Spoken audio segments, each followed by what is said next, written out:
All right, so first and foremost, the Cowboys heading into week 7, and we heard of the storylines about the trade discussions.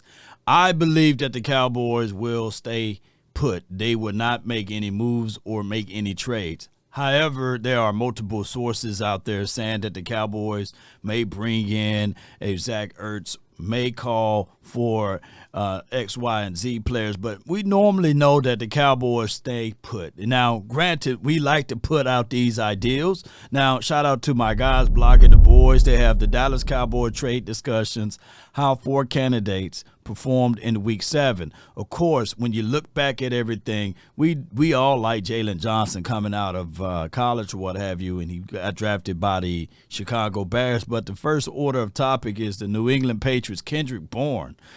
He had 7 targets, 6 receptions for 63 yards and 1 touchdown. Far as looking for a wide receiver, whether it be Kendrick Bourne or Adams or even Hunter Renfro, I think that the Cowboys organization and franchise, they are high on their own draft picks.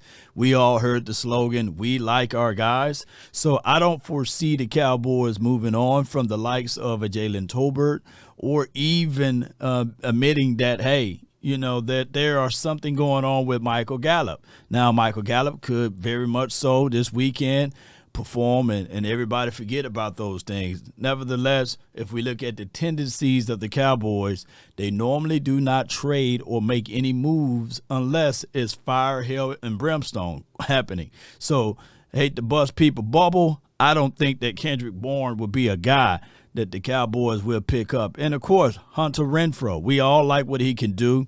To me, in my opinion, we got a Kevontae Turpin. He can do just the same amount of things that Hunter Renfro can do. Yes, he can be an inside slot guy that you can manage to put on the outside. He's a route guru.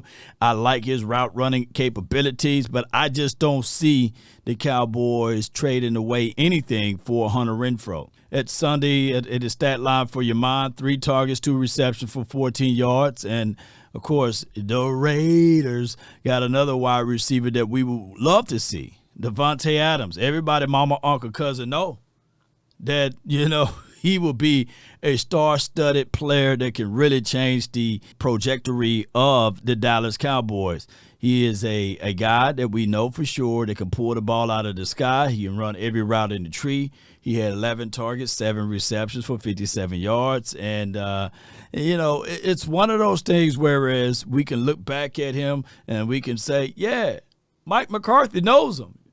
Mike McCarthy was one of the guys that drafted him, right? And it will be a perfect fit. I'm just looking at the money aspect of it. The Cowboys haven't even paid CD Lamb yet. So they for dog sure not going to bring in another guy that's older, right, that you got to also give up draft capital plus pay. Is not going to happen, Cowboy Nation. Although, if the Cowboys truly believe in the hearts of hearts, if they all want to go in, then they will pull the trigger on this. But I come here to tell y'all, just to be 1,000, just to be real, we don't have that type of pressure. The GM is not going to lose his job if the Cowboys don't get over the hump. And that's just the reality of it. There's no outside pressure or internal pressure for him to lose his job. We can't call out and say, hey, Jerry, you need to lose your job and the people that you put around you. You know, it's not going to happen, ladies and gentlemen. And we look back at this list. Jalen Johnson, 2 PBUs, 2 interceptions, 1 touchdown, and that is Chicago Bears star Jalen Johnson, the star of their team. I don't foresee the Cowboys finding a way to get him, although we would love to see him. I mean, the dude is phenomenal. He got a good size. He'll fit well in the cover 3 and the cover 2 scheme that we do with my guy Dan Quinn. And especially, he'll be the futures guy because he will allow to slide Bland back inside. I'm talking about for the future. Keep Trayvon Diggs on one side and you have Jalen Johnson on the other. I just don't foresee the Cowboys making those type of movements. I get it. You know, it's always fun and dandy talking about Cowboys and their selections and what they can and will do or what have you. But if I'm a betting man, out of all of this list, Maybe, just maybe, the Cowboys will bring in a Zach Ertz. They would trade for him, and that's about it. As far as the defensive side, they are true believers in their draft philosophy and pickups. They drafted a guy named Eric Scott Jr.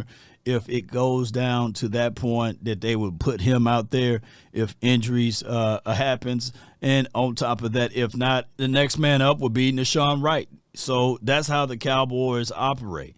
And they truly believe in their drafting room and their scouting department.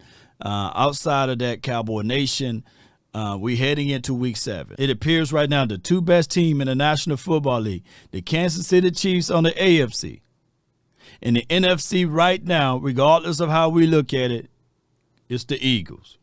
They figure out ways to win. They don't figure out ways to lose. They figure out ways to win. Now, granted, we can go back and forth and talk about the aficionados and how they call the game, but favor is favor, and right now they got the favor from the NFL.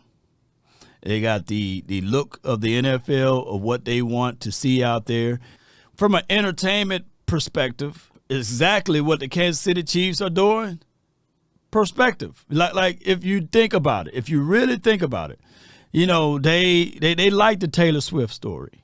They like the Travis Kelce podcast. And then you got on the other side, you got the Jason Kelce story, right? With DeAndre Swift. And I've seen the parallels here, you know, so the NFL is going to lean and do favorable things to them. And I'm not finna take away from what the Eagles did or doing, and I'm not finna take away from what the Kansas City Chiefs are doing or did, you know, out there on the field. But one thing I can tell you, if you want a neutralizer, if you want to be able to put things back into your favor, you're going to have to be dominant, and that's on the defensive column. You're going to have to force things to happen. You're going to have to force things to get to the quarterback. You're going to have to take the ball away when it's in the air. You're going to have to win the game, because at the end of the day, it's entertainment, baby. And, yeah, you still have to play the game. So the Cowboys, you just got to look at your schedule. You're playing against the Rams. You're going to have to come out lock-loaded and ready, and you're going to have to outperform. You can't look for handouts. You can't look for favorable calls.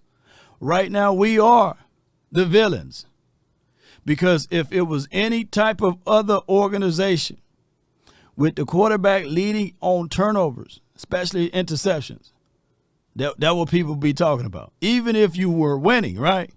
So the reality of it, Cowboy Nation, regardless of trade deadlines, Cowboys have to internalize this as, I got to make a difference on the field.